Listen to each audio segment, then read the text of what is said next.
যে ওয়াহাবির দলেরা, যে ইয়াজিদের পেতাত্তার দলেরা মা আজকে বাবা দেওয়ানবাগির দরবার শরীফগুলো জ্বালায়া পোড়ায়া হামলা করে ভাঙচুর করতে চাও, তোমাদের কলিজার মধ্যে পাওয়ার থাকলে আরেকবার আসো, আমরা একটু দেখবো, ঠিক কিনা বল? সমাজের মানুষ জানে ঈদে মিলাদুন্নবী বেদাত, ঈদে মিলাদুন্নবী করা যাবে না। বাবা দেওয়ানবাগী বলছেন ঈদে মিলাদুন্নবী পালন করা ফরজ ফরজ ফরজ, এতে কোনো সন্দেহ নাই, ঠিক কিনা বলেন? মিলাদুন্নবী পালন করা কি? তারা জানে দয়াল রাসূল সাল্লাল্লাহু আলাইহি সাল্লাম গরিব ছিল। বাবা দেওয়ানবাগী কোরআন দিয়ে হাদিস দিয়ে রাসূল সাল্লাল্লাহু আলাইহি সাল্লাম সত্যি কি গরিব ছিল একটা কিতাব লিখে দলিল দিয়ে তাদের হাতে তুলে দিয়েছে। এই কানার দলেরা চোখ থাকতেও পরে দলিলগুলো পড়ে তারা জানতে পারে না রাসূল ধনী না গরিব, ঠিক কিনা বলেন? যদি তোরা জানতি দলিল পয়রা, তাহলে আজকে বাবা দেওয়ানবাগীকে ভুয়া মনে করতি না, তোরা নিজেদেরকেই নিজে ভুয়া মনে করতি। তাহলে রাসূল পাক সাল্লাল্লাহু আলাইহি সাল্লামকে পেয়ে আল্লাহ খুশি হইতে বলছেন, জুড়ে বলেন কি বলছেন? আমরা রাসূলকে পেয়ে খুশি না বেজার? বাবা দেওয়ানবাগীকে পেয়ে খুশি না বেজার? রাসূলকে পেয়েও খুশি, বাবা দেওয়ানবাগীকেও পেয়ে, কারণ বাবা দেওয়ানবাগীকে না পাইলে রাসূল পাইতাম না, ঠিক কিনা বলেন? বাবা দেওয়ানবাগীকে না পাইলে আল্লাহ পাইতাম না, ঠিক কিনা বলেন? বাবা দেওয়ানবাগীকে না পাইলে মহাসত্য আমরা জানতে পারতাম না, ঠিক কিনা বলেন? আজকে বাবা দেওয়ানবাগী মহাসত্য জানাইছে বিদায়, এটা কি বাবা দেওয়ানবাগীর অপরাধ? জোরে বলতে হবে অপরাধ। তাহলে তার বাড়ি ঘরের মধ্যে কেন অগ্নি সংযোগ করা হয়, কেন লুটতরাজ করা হয়, সন্ত্রাসীর দলেরা কেন হামলা করা হয়, ঠিক কিনা বলেন? আগে তোমরা সত্য জানো, জানার পরে মানো, মানতে না পারলে তুমি যাও না, তোমাকে আমরা জোর করে দেওয়ানবাগ শরীফ আনতে চাই না, ঠিক কিনা?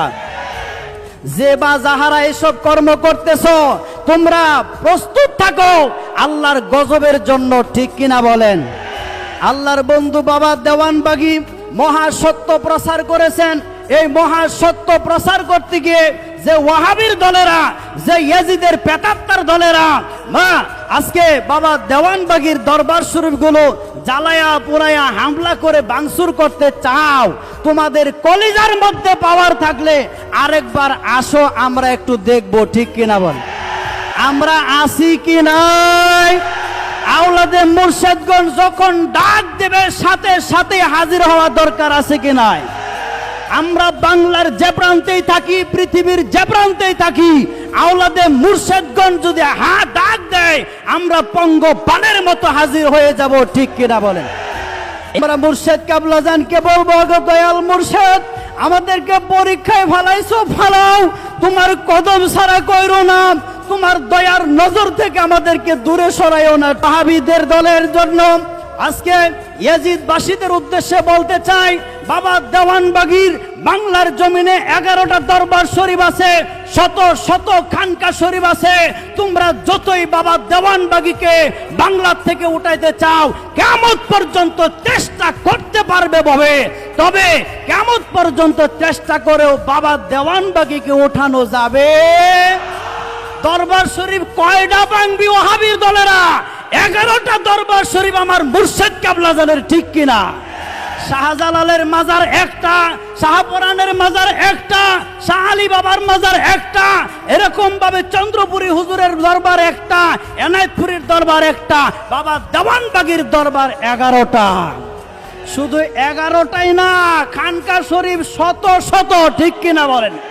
ডানে তাকাইলেও দেওয়ানবাগী, বামে তাকাইলেও দেওয়ানবাগী, সামনেও দেওয়ানবাগী, পেছনেও দেওয়ানবাগী, আছে না নাই?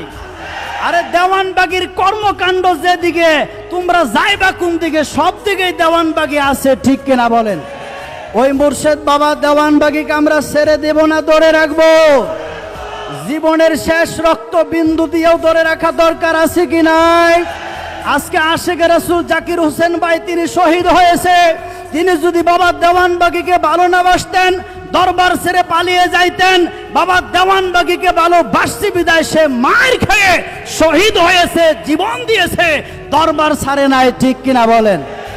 আমাদের অবশ্যই মুর্শিদ বাবা দেওয়ানবাগীর প্রেমিক হতে হবে। আর যে ওয়াহাবির দলেরা, ইয়াজিদের দলেরা, সালাফির দলেরা আজকে যে সমস্ত এই বিরোধী পার্টি মাজার শরীফ রোজা শরীফ ভেঙে দেওয়ার চক্রান্ত করতেছে, এরা নিঃসন্দেহে ইমানের উপর কায়েম নাই, এরা অবশ্যই কুফুরের মধ্যে লিপ্ত আছে।